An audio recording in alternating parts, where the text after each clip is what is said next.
A pleasure that you could be a part of this afternoon's bulletin. It's streaming live on Facebook. Our handles 3FM927. Same handles on Twitter, 3FM927. I am Eric Mawina Egbeta. Let's begin and taking you straight to Parliament, where the floor is near empty, particularly from the side of the minority, which now should be empty as they exert their threat to boycott all businesses anytime a member from their side is in court. The minority leader, Dr. Casey Forson, after the swearing in of James Echekwesen, served notice his side will not be part of business over the continuous prosecution of their colleagues.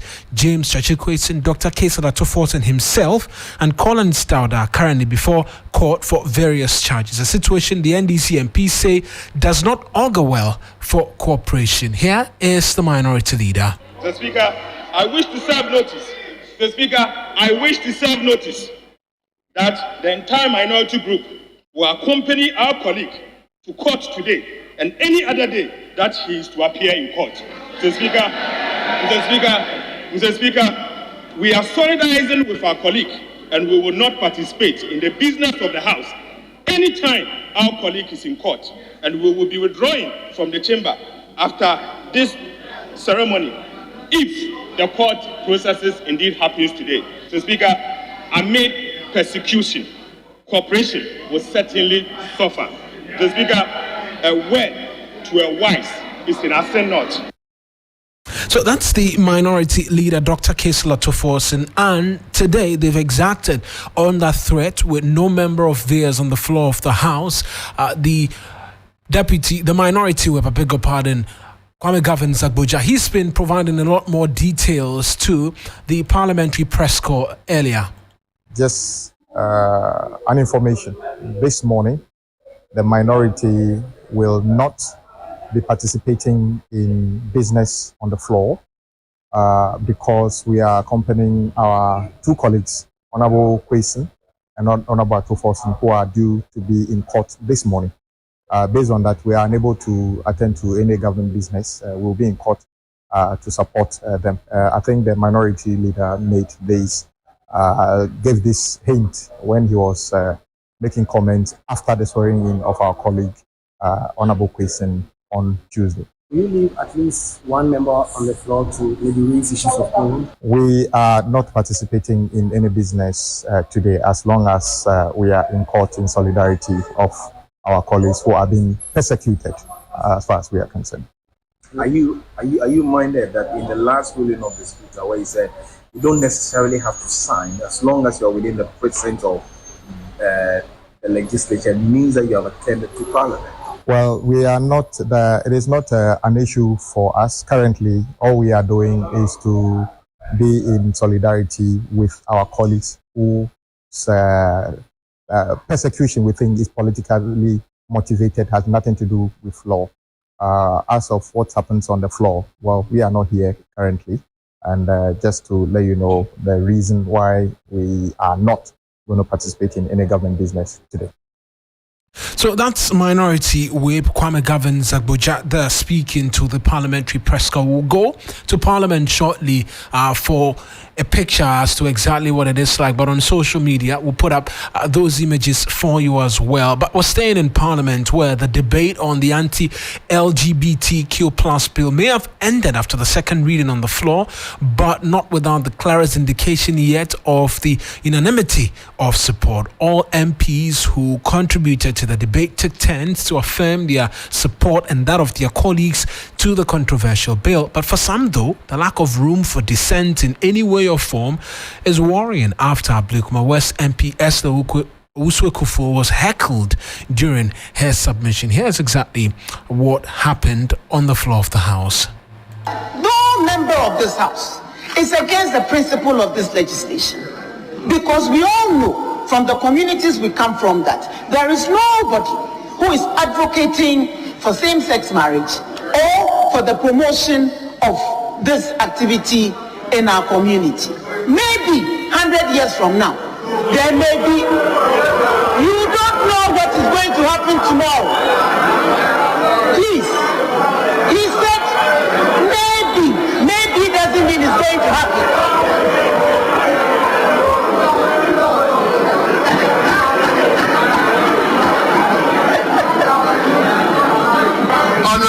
members,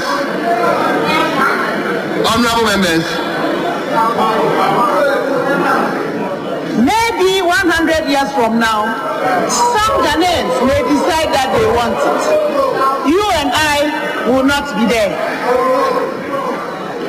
Now it is also interesting that the amendments proposed by the committee largely restate and expand the provisions on our natural carnal knowledge in our criminal code as at today. But Mr. Speaker, Section 99 of Act 29, which has been observed more in the breach, is gender neutral. And so, for the avoidance of doubt and for the information of all Ghanaians, oral sex, anal sex, regardless of whether it is between man and man and man, or woman and woman, is illegal under our law. So that was the view of Esther Usu-Ekufo and the dissent which accompanied her submission. Dr. Fredrick Oduro is a governance expert. Let's just pick his thoughts really on this. Many thanks, Doc, for speaking to us this afternoon. And so the concern really is that, yes, it does come off that this bill is enjoying an overwhelming endorsement, but on the face of it, dissenting opinion is not really welcome. Well, I mean, if you look at the what the religious groups, especially the churches, the Muslim groups, and even some traditional believers, traditional worshippers, if I can say it, if you look at what all of them are saying, it's almost difficult for anybody who dissents to openly come out to say, I disagree with us. So it should be expected. It's even, I mean, when the president even said at the point that this is something that could happen, you saw the political fallout. And we've already heard cases of MPs coming out to say that the LGBT supporters are rallying other people to come and remove them from office and the like. And if somebody says this about you, if you go to contest such a person, automatically, you know that people will view you as a supporter of the gay grouping. So it is something that even if you disagree, or in my case, I am not against, I don't support LGBT, but I don't see the relevance of the bill to our national development. But if I were to be in Parliament and I was to get up and say this is an unnecessary bill being passed, people will look at me and say, hey, he's a supporter of the LGBT. And I sincerely believe it's an unnecessary bill we are passing. But a lot of politicians may be afraid to come out to say, I'm against it or it's unnecessary. Because if they say so, the religious groups, I mean, the churches, the Muslim community and the likes are going to rise up and say, hey, this person is a supporter. And I think no political party will even encourage any of their members to come out to say they support, they are against the bill. But I sincerely believe it is not the most important thing for us in this country. We have more important socioeconomic matters on hand to deal with. We have serious issues of corruption to deal with. But here we are wasting time and, I mean, putting in place this bill.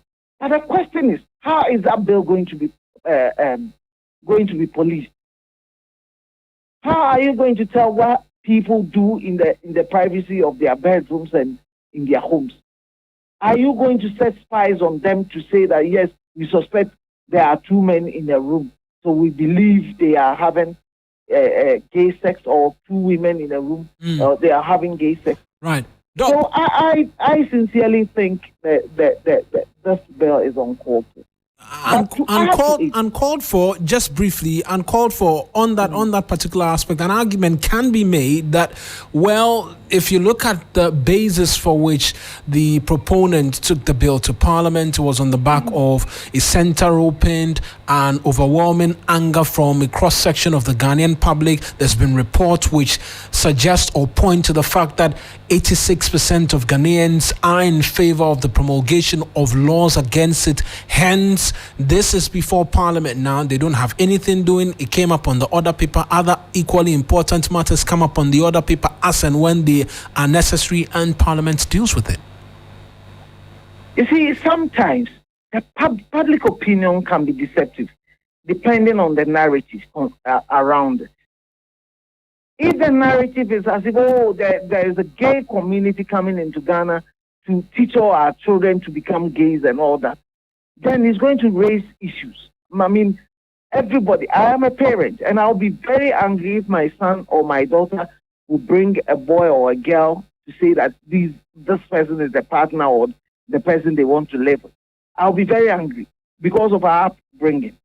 But my point is that if we think LGBTQ is a challenge, what about adultery, plain adultery, between even married people in this country? I think that adultery is leading more men astray, making more men become, irresponsible than LGBTQ. Why are we not looking at that and talking about the fact that men should be looking after their children rather than spending their monies on side chicks? So you make the argument quite strongly that it is not important now. No, I don't see it as a challenge in our society for which we should make this noise and spend the time we are spending on. Right then, Doc, we'll have to leave the conversation here. I'm sure we'll come back to you for a bit more. That's Dr. Fredrick Oduro, is a governance expert, also speaking to us a bit more on what appears to be a lack of dissent on this particular bill. A very controversial bill which continues to split heads. But like you heard Doc say, that it continues to cause fear amongst a cross-section of individuals. We're just staying in Parliament just a little longer because the minority they bemoan the continuous delay in the release of funds to the Food and Drugs Authority to enable it fulfill its core mandate of protecting ordinary consumers against substandard goods. Dr. Kwabnami Kando, I beg your pardon, has been speaking to the parliamentary press corps. It will interest you to know that Food and Drugs Authority has stopped these activities, subjecting everybody in the public to a very high risk. In fact, the market surveillance is what allows the Food and Drugs Authority to authenticate the wholesomeness or otherwise of foods and other products in the system. And so with the emergence or the outbreak of anthrax, everybody would have expected that the Food and Drugs Authority would have intensified its operations. But unfortunately, they have stopped this market surveillance. The GMP inspection also allows the Food and Drugs Authority to also set standards or to inspect standards for processes and manufacturing in the companies, whether or not they are following the right standard, both within the country and outside the country. So medicines or drugs and foods that are imported into this country, Food and Drugs Authority sends their personnel outside the country to inspect, to go on inspection, those companies, whether they are doing the right thing. But as I speak to you now, they have stopped these activities. And the only reason they are giving is that the Food and Drugs Authority is broke. They have no money. The minister responsible for finance is refusing to release money to the authority. We are all here. We heard and saw what happened in Asenov. Government was able to mobilize money for the continuation and completion of projects in Asenov because of by-election.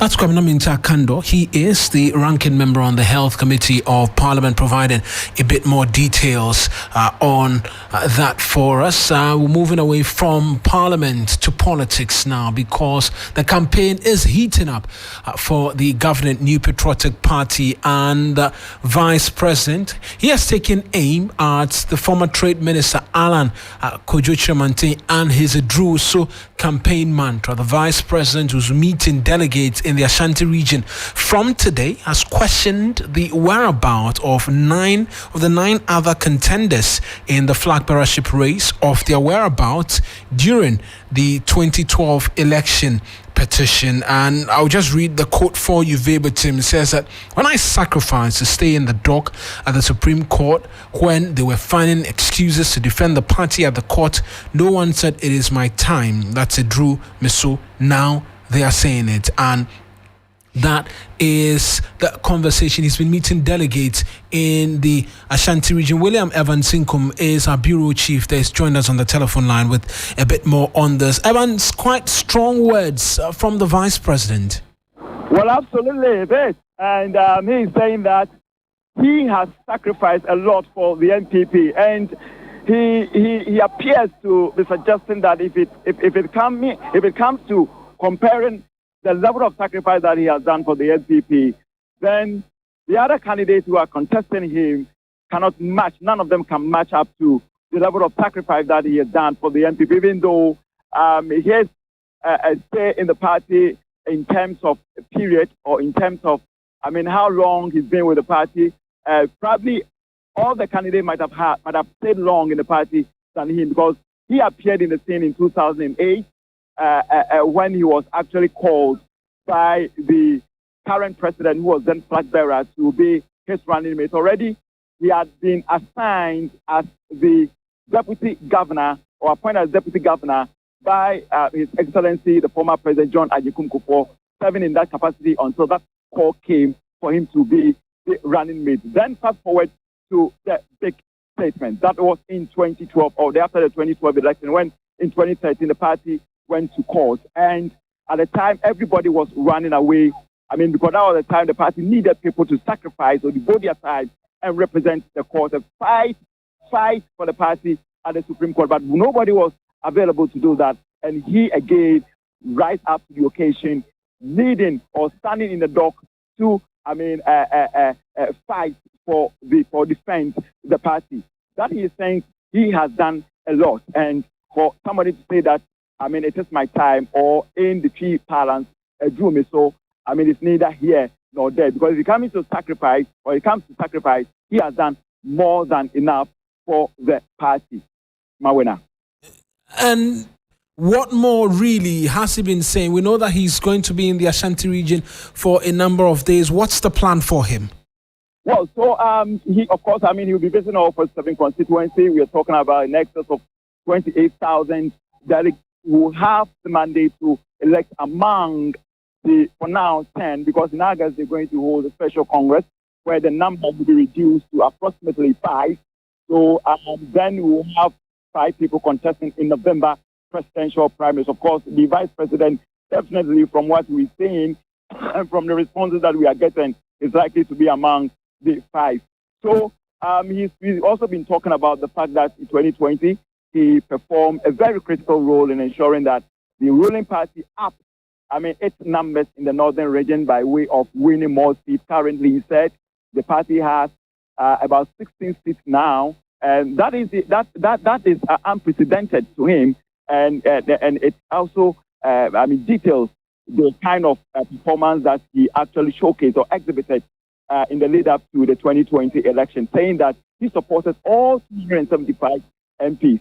Ensuring that they win their seats to represent the party heavily in Parliament. Of course, he's also been talking about, aside the representing the party at the Supreme Court in the 2013 for the 2012 general election. He's also been talking about what he described as, losing essential critical positions as far as his life is concerned. So, for instance, he talked about losing the deputy governorship role at Bank of Ghana, just to help the party win election. Of course, also relinquished its position at African Development Bank in Zimbabwe, coming down to help the party secure power, since 2001. So to him, he has sacrificed a lot, and he deserves to lead the party into the 2024 general election. William Evans Nkoma, Bureau Chief in the Ashanti region, with those details. And just by way of politics, just a bit more on the governing New Patriotic Party. They've brought to a close vetting of a presidential aspirant for the 2024 general elections. Engineer Francis Adainimo was the last aspirant to face the committee today, and he's promised real hope and selfless service to every Ghanaian. There'll be a bit more on this and the comment of the Vice President, if you stay with us here on 3FM 92.7 as well as on 3news.com. Stanley Niblew is currently at the party's headquarters, where there's a news conference as well expected following the closing of vetting. Stanley, just give us brief details.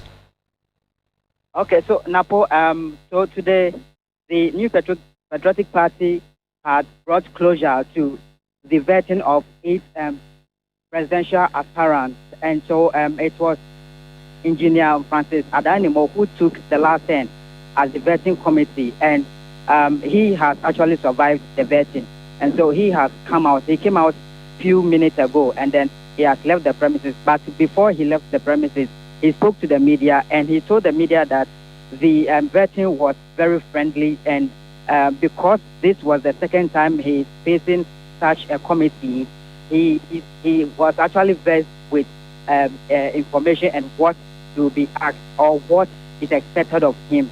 So he believes that he will be part of the final 5 that would be voted for by the Special Electoral College to also slug it out in the final contest to ensure that he secures the bid to lead the NPP into the 2024 elections. For him, he is very hopeful of clinching the North.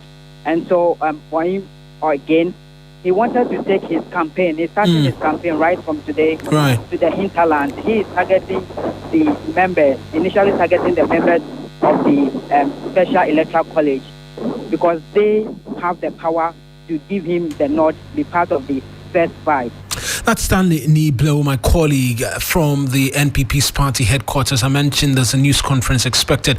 We'll get details there shortly as and when it does come through. But some tech news that will interest a lot of you. And Threads has been launched with more than 10 million people signing up in just over 48 hours, according to founder Mark Zuckerberg, is the CEO of Meta. But what is Threads and why should you sign up? My colleague Emmanuel Samani, he's been exploring the Meta's rival to Twitter and joins me in the studio with a bit more detail. Samani, you're already on the app. You have 100+ followers. Talk to us about it. Well, Eric, it's now 16 million followers as per my last check. And, well, some people think that Threads is the death of Twitter. You recall, it's extreme, isn't it? People think that it has potential. Looking at the sort of restrictions and the way Elon Musk is running Twitter, some people feel like they need an alternate platform where they can express their views, go onto their feed and without any restrictions. And so, generally, the consensus is this app may actually be the death of Twitter because, one, there are no restrictions. You don't have to pay for your verification badge. You actually import your following from Instagram. So you're not starting from ground zero when you go onto Threads. So all your followers on Instagram, for example, would be migrated onto the Threads app. And so it's great for influencers who've worked really hard to build their following from scratch to millions of followers, not having to start from scratch. Absolutely not. And these are some of the features, as to why people are thinking that this actually might be the death of Twitter. Also, it is really interactive to use, just like the Twitter app.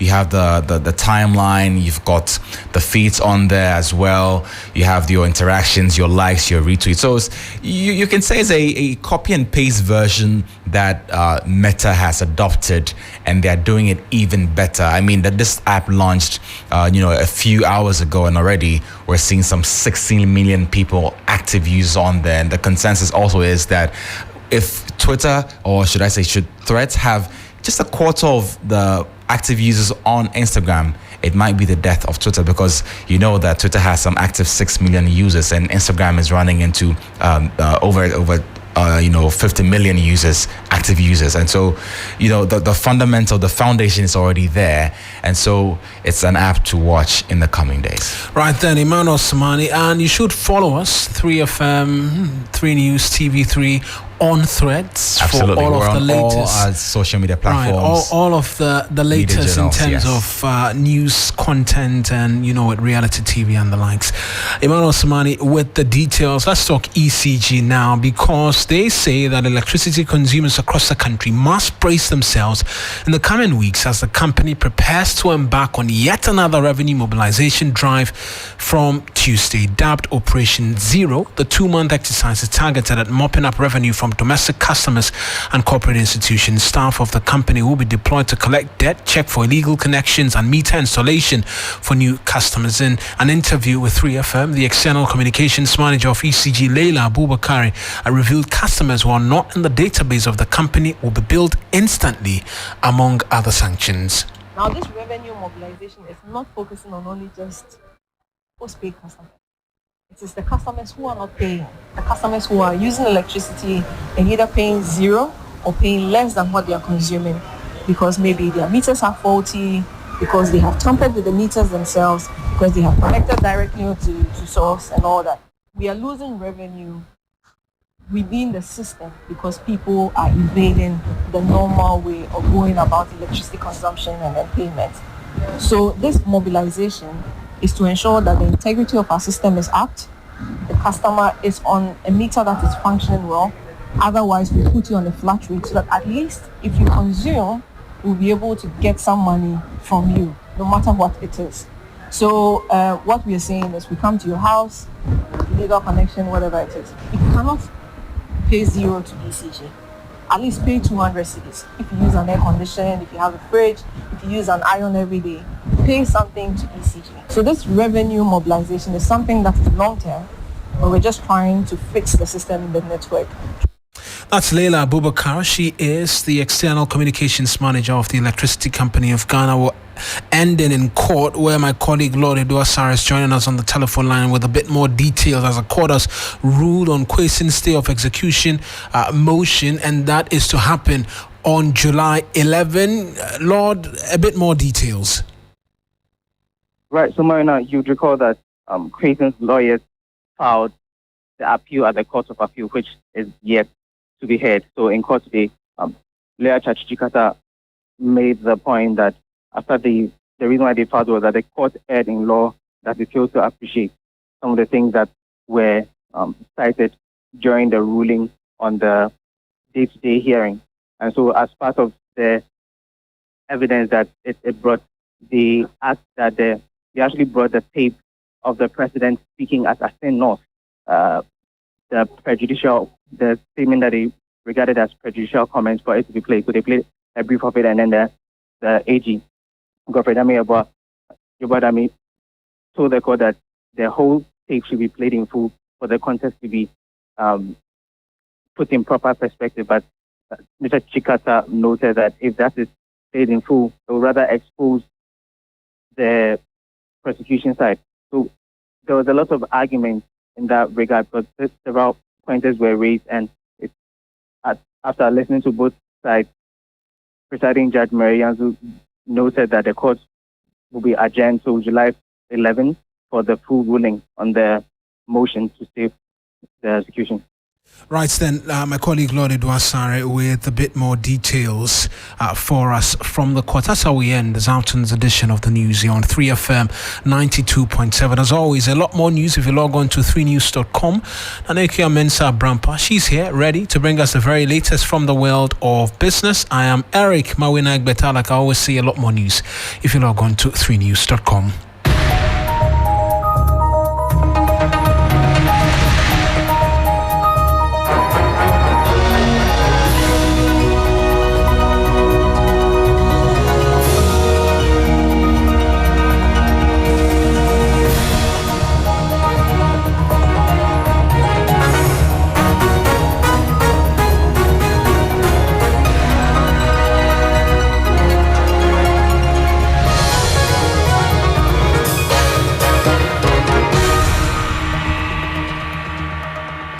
very good afternoon to you. Thank you for joining us on Business Daily.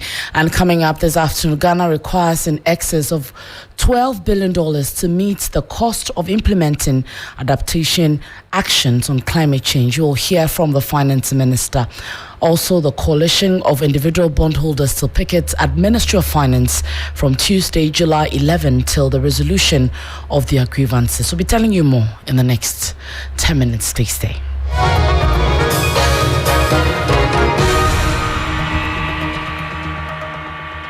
Thank you for your time. My name is Nana Ikuya Mensah Brampa. Now, the Finance Minister, Ken Ofori-Atta, says Ghana requires in excess of $12 billion to meet the cost of implementing adaptation actions of climate change. He was speaking at the launch of the Global Risk Modeling Alliance workshop here in Accra. The Global Risk Shield Against Climate Risk aims to increase protection for climate-vulnerable economies by providing finance against disasters and climate risks. The workshop engaged key actors through a multi-stakeholder engagement process. Finance Minister Ken Ofori-Atta, expressing his commitment to the initiative, pledged Ghana's dedication to protect growth and minimize the loss and damages caused by climate change. Ghana alone, we require some 4.2 billion at the national level and 8.29 billion from international sources to meet the cost of implementing adaptation actions according to NDCs. By joining this alliance, we are embracing an opportunity to enhance our understanding of climate risks, assess our country's vulnerabilities, and gain access to essential data and expertise for informed decision-making. Minister of Environment, Science and Technology, Kwekwe, emphasized on the urgency in finding solutions to climate risks posed by climate change. When developing countries urgently need resources to build resilience, developed nations are escaping their obligations. Developed countries need to step up and stop dodging scrutiny and work to rebuild trust with developing countries, delivering on their climate finance commitments. That is why it is your own enlightened self-interest to give us the finance and the appropriate technologies so that we can explore the options and choose the path of low carbon industrialization.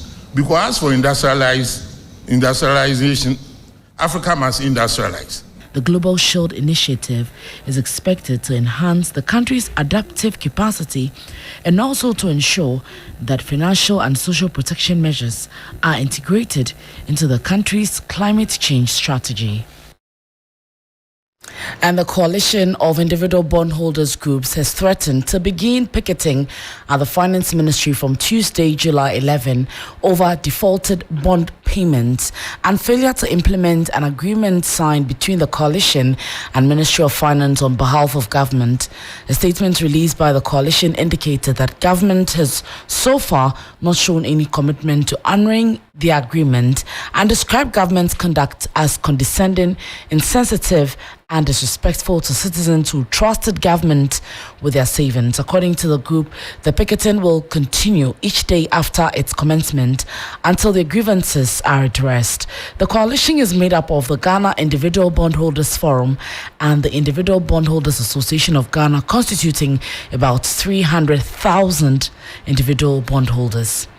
And government has been urged to prioritize economic growth over fiscal deficit after successfully completing its debt restructuring exercise. According to a senior scholar at the Institute of Economic Affairs, Professor Alexander Darko, if government is able to achieve its desired result of reduced public debt, it should strictly adhere to the Fiscal Responsibility Act. He believes this is the best bet to enhancing revenue mobilization for socio-economic development. It is always, and this is what I said 2 times already, it is always difficult to kickstart growth in an economy overburdened by debt without restructuring it. But once the restructuring is successful, which we are going through, this is a very big advice.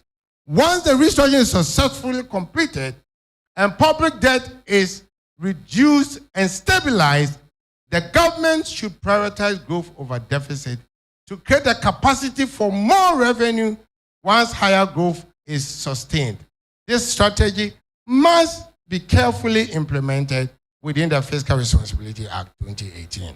Avoid excessive reliance on short-term borrowing because they depend significantly on the swings in investors' market sentiment.